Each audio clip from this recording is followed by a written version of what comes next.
My brother announced at Thanksgiving, "I'm opening a restaurant, using the $100,000 Grandma left me." Everyone clapped. Grandma left him $0. "She left me $890,000 to help your brother if he ever grows up." He'd borrowed Grandma's signature. I smiled, said nothing. 3 weeks later, when the police arrived at his grand opening, the first time I realized my brother was willing to lie in public, with my kid standing right there, was Thanksgiving. We were squeezed into my parents' dining room, like always. The table was too small, the turkey was dry, and my mom had candles lit like we were filming a commercial. My son, Noah, sat next to me in his nice sweater, the one that itched his neck. He was quiet, like he always got around my family. He'd brought a little card he made for Grandma's place setting, even though Grandma had been gone for 6 months. He wrote, "I miss you. I saved you a seat." He slid it under her old napkin ring and smiled like he'd done something important. My brother, Ryan, waited until everyone had food on their plates before he stood up and clinked his glass. He didn't say a prayer. He didn't toast family. He didn't even mention Grandma. He grinned like he was on a stage and said, "Big news. I'm opening a restaurant." People actually gasped like he'd announced a baby. Then he added, louder, "And I'm doing it with the 100,000 Grandma left me." Everyone clapped. My dad slapped the table and laughed. My mom's eyes filled up like it was a Hallmark moment. My aunt said, "That's exactly what she would have wanted." Ryan took it in like applause belonged to him. Then he reached into a shopping bag and pulled out 3 bright red chef hats, the cheap kind you order in bulk. He handed them to my sister's kids. "Junior kitchen crew," he said. They screamed and put them on immediately. Noah's eyes flicked toward the bag. He didn't ask. He didn't reach. He just watched, hopeful in that careful way kids get when they've learned not to expect much. Ryan looked right past Noah like he wasn't there. My mom noticed and made a little face at me, like, "Don't start." Then Ryan said, "It'll be a family business. Real family. People who show up." And he smiled when he said it. Noah's cheeks went pink. He stared down at his mashed potatoes and started pressing his fork into them, over and over, like he could disappear into the plate. I felt my throat tighten so fast I could barely swallow. I wanted to stand up. I wanted to say, "My kid is sitting right here." But I didn't. Because in that exact moment, with everyone clapping for a lie, I understood what Ryan was doing. He wasn't just announcing a restaurant. He was marking territory. And my kid was the one he always chose to step on. I smiled, because I had spent most of my life learning how to smile through it. I cut my turkey. I took a sip of water. And I said nothing. Not at the table. Not then. I'm Eric. I was 39 at the time.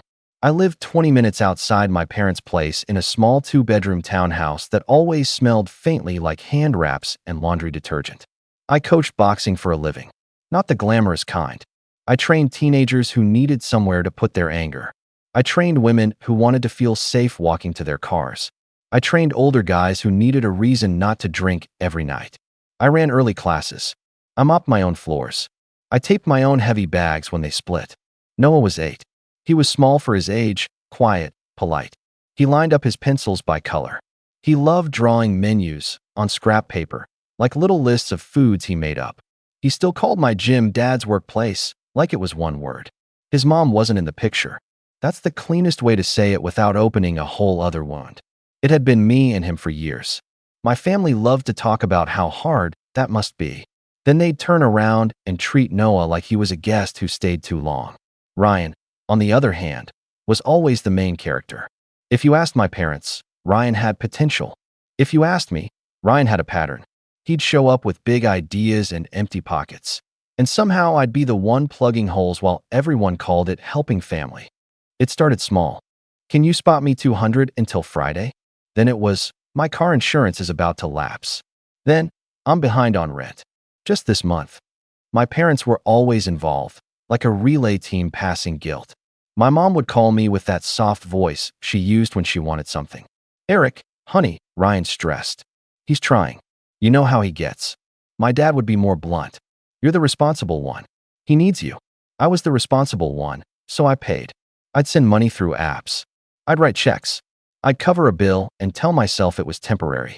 There was a year I paid Ryan's phone plan, his truck payment, and his business course because he said he was learning management. That course turned out to be a weekend seminar at a hotel with free donuts. When Noah was 5, I still had a joint account with my mom because years earlier she'd helped me set one up when I was barely scraping by. She called it our family cushion.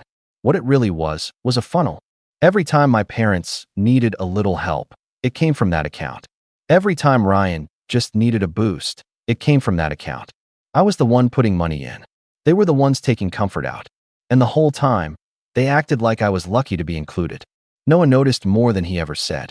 He noticed how Grandma's house had framed photos of the other grandkids in the hallway, and none of him. He noticed how Ryan's kids got loud birthday parties at my parents' place, and Noah got a grocery store cake with "Happy Birthday" written crooked. He noticed how my mom would say, "Give Grandma a hug," to the other kids, but with Noah she'd say, "Oh, he's shy," like it was a flaw. I kept telling myself things would balance out. I told myself Ryan would grow up. I told myself my parents would soften. I told myself Grandma saw the truth, because Grandma always had. Grandma was the only one who ever looked Ryan in the eye and said, "Stop lying." She was the only one who ever put her hand on Noah's head and said, "You're a good boy." When she got sick, I was the one driving her to appointments. Not because I was a saint, because Ryan couldn't get off work, which was a polite way of saying he didn't have steady work. Because my parents were too overwhelmed, which was a polite way of saying they were tired and it was easier if I handled it. I took Grandma to chemo. I sat in waiting rooms with a bag of pretzels and my gym schedule on my phone. I paid for a ramp at her back door when she started using a walker. I didn't even tell anyone at first. I just did it. And I helped her with paperwork because her hands shook. That's how I found out, by accident, that Grandma had been dealing with Ryan's mess for years. There were old bank statements with overdraft fees circled in pen. There were notes in the margins. Little angry reminders to herself. Ryan took $2,000 again. Signature looked wrong. Need to lock checks. The last year of her life, she started keeping her checkbook in a tin in the freezer. That's not a joke. In the freezer. Because she knew Ryan wouldn't look there. That's what kind of potential my brother had. A month before Grandma passed, she asked me to come over alone. No Noah. No parents. Just me. She sat at her kitchen table, wrapped in a blanket, and slid an envelope across to me. "I'm not asking you to open it now," she said, "but I'm asking you to listen." I listened. She said, "Your brother will try something. I don't know what, but he will." She said, "Your mother will cry. Your father will yell. They will tell you to fix it." She reached for my hand, and her fingers felt like paper. Then she said, "Don't let them use Noah to pull you back in." My eyes burned. I nodded because I couldn't talk. And then she said the line I never forgot. "I left you what I left you because you already pay for everyone. I'm giving you a chance to stop." I didn't know what she meant until after the funeral. The will reading was in a plain office with beige walls and a bowl of mints no one touched.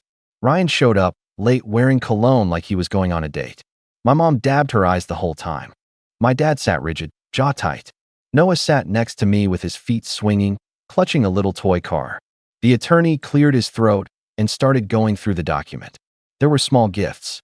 A few cousins got $5,000. My aunt got Grandma's jewelry. Then he got to Ryan. He paused, like he already knew it would get loud. "To my grandson Ryan," he read, "I leave $0." Ryan laughed at first, like it was a prank. Then the attorney continued. "To my grandson Eric, I leave $890,000. My mom made a choking sound. My dad's head snapped up. Ryan's face went blank, then red, then twisted like he'd been slapped. The attorney held up a separate letter. "There is also a note." He read it out loud. "To Eric. Help your brother if he ever grows up." That room went silent in the worst way. Ryan's eyes locked on mine like he wanted to climb across the table. My mom whispered, "She didn't mean that." My dad said, "That's not right." And I sat there with Noah's warm little hand in mine and understood exactly what Grandma meant. She didn't give me money because she trusted me to be generous. She gave me money because she trusted me to finally say no. After that day, my family's story changed.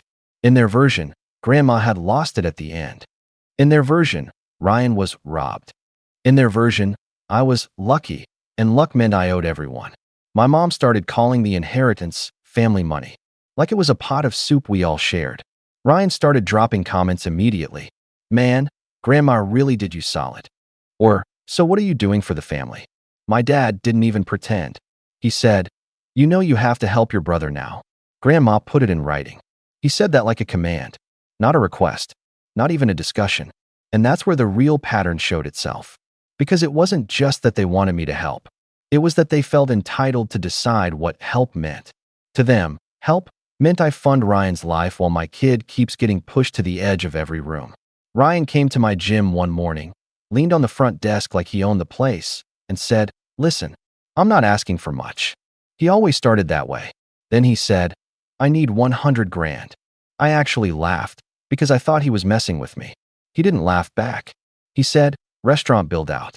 Equipment. Lease deposit. You'll get it back." I asked, "From what income?" He said, "From the restaurant." "Obviously." I said, "Do you have a business plan?" He shrugged. "I have a vision." That word, vision, like I was supposed to clap. I told him no. Not loudly. Not dramatically. Just no. His smile dropped. He leaned closer and lowered his voice. "You know what Grandma wrote," he said. "Help your brother." I looked at him and said, "When you grow up." He stared at me like he didn't know what to do with a boundary that didn't come with a lecture. Then he did what he always did. He went around me. He went to my parents. And my parents came to me. My mom cried on the phone. My dad showed up at my gym and cornered me near the heavy bags while teenagers pretended not to listen. "You're embarrassing your brother," he said. I wiped sweat off my hands and said, "I'm not funding him." My dad's face tightened. He said, "Then you're choosing money over family." I didn't answer that because I finally understood the truth. They had been choosing money over me for years. They just called it family. That brings me back to Thanksgiving. Ryan was standing in my parents' dining room claiming Grandma left him 100,000. Everyone clapped like they were at a ribbon cutting. Noah sat there small and quiet, watching my brother hand out chef hats like status symbols. I smiled.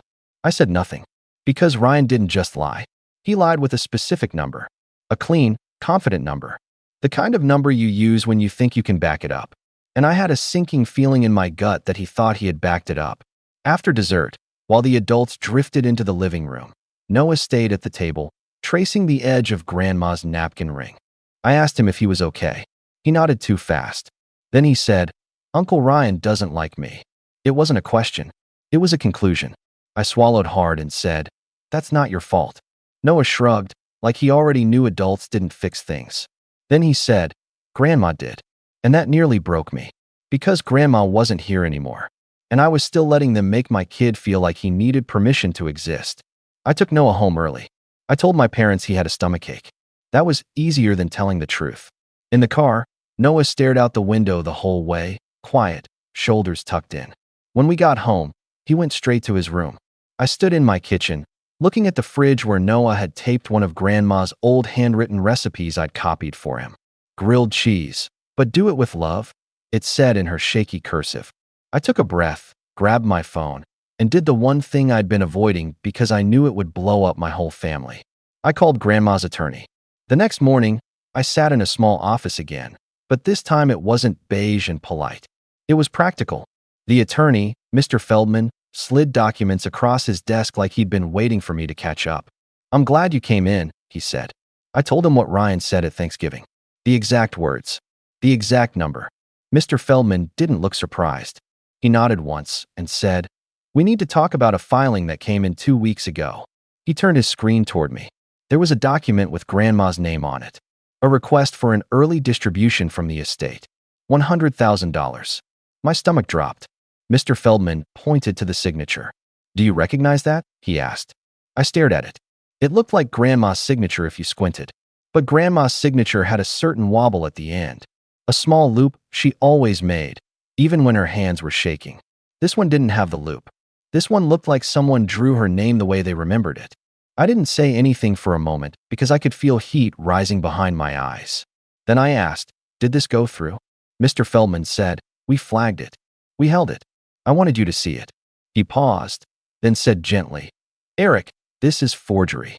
My hands went cold. I thought about Grandma hiding her checkbook in the freezer. I thought about her telling me, "He will try something." I swallowed and asked, "What happens now?" Mr. Feldman said, "That depends on what you want to do." I stared at the paper again. Then I thought about Noah at the Thanksgiving table, pressing his fork into mashed potatoes like he didn't deserve to look up. I thought about Ryan saying, "Real family." And something settled in me. Not rage. Not drama. Just clarity. I said, "I want to report it." Mr. Feldman nodded. Like he'd expected that, too. He handed me a card and said, "Here's the detective assigned to estate fraud cases in your county. If you want to do this, do it clean." So I did. That was my boundary. One clean financial move. Not a speech. Not a threat. A report. That afternoon, I sat across from a detective in a small station office that smelled like burnt coffee. I brought the documents. I brought copies of Grandma's old signatures from checks she wrote to the utility company. I brought the note she'd written to me. I didn't add drama. I didn't exaggerate. I just told the truth. The detective, a woman with tired eyes and a neat bun, studied the pages. Then she said, "Has your brother had access to her paperwork?" I laughed once, without humor. I said, "He had access to her whole life." She nodded slowly and said, "Okay, we'll take it from here." She had me sign a statement. I signed it calmly. My hand didn't shake. I walked out of the station, sat in my car, and stared at my steering wheel for a full minute before I started the engine. Then I drove to pick up Noah from school like it was a normal day. Because for him, it needed to be normal. For once, I wasn't going to make my child carry my family's mess. The fallout started within hours, like someone hit a hornet's nest. My mom called first. I didn't answer. She texted, "Call me. It's urgent." Then my dad. Then Ryan. Then my aunt. Then a cousin I barely talked to. By dinner, my phone was a blinking brick of missed calls. I fed Noah mac and cheese, the kind from a box, because I didn't have the energy to cook. He sat at the counter in his socks, drawing another menu on scrap paper. He wrote "Grandma's Specials" at the top. I watched him for a second and felt my chest tighten again. But this time it wasn't helplessness. It was resolve. After Noah went to bed, I finally checked a voicemail. It was my dad. His voice was low and furious. "What did you do?" he said. "Your mother is crying. Ryan says you're trying to ruin his future. Call me back right now." Then my mom's voicemail. Soft crying, then anger underneath it. "Eric, please," she said. "You're taking this too far. He's your brother. You're supposed to help him." She didn't say, "Did he forge Grandma's signature?" She didn't say, "Is this true?" She didn't say, "I'm sorry Noah was hurt." She said, "You're supposed to help." That's what they always said. Like my role was a utility. Like I was a function. The next day, Ryan showed up at my gym. He came in during a beginner class, while I was holding mitts for a kid who was finally learning how to keep his hands up. Ryan didn't care. He walked right onto the mat like rules didn't apply to him. He got close and hissed, "Are you kidding me? Police? Over family money." I lowered my hands, told the kid to take a water break, and stepped closer to Ryan so no one else could hear. I said, "You forged her signature." Ryan's eyes flicked. Just once. Like his brain did the math and realized I knew. Then he did what he always did when cornered. He tried to charm his way out. He said, "I was going to pay it back." I stared at him. He added, "You have almost 900,000, Eric. Come on." There it was. Not denial. Not remorse. Just entitlement. I said, calmly, "Don't come here again." His face twisted. "You're really going to do this?" he snapped. "In front of your kid?" And that was the part that made my hands curl into fists, even though I didn't raise them. Because he always used Noah like a shield. Like a bargaining chip. I leaned in and said, "Quiet. You already did it in front of my kid. At Thanksgiving." Ryan's mouth opened, then shut. He stepped back like he wanted to yell, but he didn't want witnesses. So he did what my family always did. He left and made me the villain somewhere else. For the next 2 weeks, my parents tried everything. My mom showed up at my townhouse with a casserole like we were playing pretend. I didn't let her in. She stood on my porch and whispered, "Just fix it. Just give him what he needs and make it stop." My dad sent a long text about loyalty and blood. Ryan sent messages swinging between rage and fake sadness. One day it was, "You're dead to me." The next day it was, "I can't believe you do this when I'm finally trying." My aunt called and said, "Your grandma wouldn't want this." I almost laughed, because Grandma had literally warned me this would happen. Noah started having trouble sleeping. Not because he knew details. I didn't tell him. But kids feel tension like weather. One night, he came into my room with his blanket dragging behind him and said, "Are we in trouble?" I pulled him close and said, "No." He said, "Uncle Ryan's mad." I swallowed and said, "Uncle Ryan made choices. That's not on you." Noah nodded like he wanted to believe me. Then he whispered, "Grandma would be mad too." And I said, "Yeah, she would." 3 weeks after Thanksgiving, Ryan's grand opening happened. He rented a small storefront in a strip mall near the highway. The kind of place that used to be a sandwich shop, then a nail salon, then sat empty with a faded for lease sign. He slapped a new name on it. Something dramatic with the word kitchen in it. My parents were acting like it was the second coming. My mom texted me that morning. Today is a big day. Don't be cruel. My dad texted, if you show up, behave. I didn't respond. I wasn't going. Not to fight. Not to gloat. I didn't want Noah anywhere near that place. But I did drive past. Not because I wanted revenge. Because part of me still couldn't believe my brother would set a grand opening date when there was an active fraud investigation. It felt like watching someone build a house on sand and act surprised at the tide. I parked across the lot, far enough away that no one would notice my car. The restaurant had balloons tied to the railing. There was a little red carpet runner leading to the door like he was opening a movie premiere. My mom stood out front in a dress she'd probably bought just for this. My dad was shaking hands with people like he owned the place. Ryan was near the entrance, grinning, hugging someone, playing the role. And I'll give him this. He looked happy. He looked like a man who truly believed he could fake his way into a new life. Then 2 police cars pulled into the lot. Not speeding. Not sirens. Just steady. Certain. They parked right in front. Ryan's grin faltered. My mom's hand went to her chest. My dad stepped forward like he could stop the world with authority. One officer got out, then another. They walked up to the entrance, asked Ryan his name, and I saw Ryan's shoulders shift. He tried to laugh. He tried to do that charming shrug. But the officer didn't smile. He pulled out paperwork. Ryan's face changed. It wasn't anger yet. It was fear. The kind of fear that shows up when you realize the story you told isn't going to work. People started whispering. Phones came out. My mom was saying something. Too fast. Too high. Like if she talked enough she could cover it. My dad looked like someone punched him in the gut. Ryan tried to step back inside. The officer stepped with him. Then another officer moved to the side like they'd done this 100 times. And right there, under his grand opening banner, in front of everyone who'd clapped for him at Thanksgiving, my brother was handcuffed. I didn't feel joy. I didn't feel triumphant. I felt tired. And I felt a strange, quiet sadness that my family had spent so long protecting a man who would steal from a dying woman and still demand applause. My mom turned and looked around wildly, like she expected to spot me, like she expected me to jump out and fix it. I stayed still. I watched for a moment longer, then put my car in drive and left. That night, my phone exploded again. My mom called, sobbing. My dad left a voicemail that was mostly shouting. Ryan's wife texted me a string of insults, and then, somehow, a plea. This is your fault. Then, please tell them to stop. Like I had summoned the police out of spite, instead of reporting a crime. My aunt sent a message that said, how could you humiliate your mother like this? That one hit me for about 2 seconds. Then I remembered Noah's face at Thanksgiving. I remembered my brother saying, real family. And I typed one sentence back to the group chat, the family one I'd been muted in for years. I won't fund a family my kid isn't part of. Then I turned my phone off. The real consequences weren't just legal. They were personal. My parents didn't come by for weeks after that. Not with casseroles. Not with speeches. They were embarrassed. And in my family, embarrassment mattered more than harm. Ryan's restaurant never opened. The balloons stayed tied to the railing until they sagged. Someone took down the banner after a couple days. Probably the landlord. My mom tried one more time, a month later, to slip back into my life like nothing happened. She showed up at my gym during a quiet hour, holding a bag with Noah's name on it. Inside was a chef hat, a nicer one than the cheap red ones, and a little notebook that said recipe journal. She smiled like she'd solved it, like this was a fix. I stared at the bag and felt something harden in me, not cruel, just finished. I said, you watched him get left out.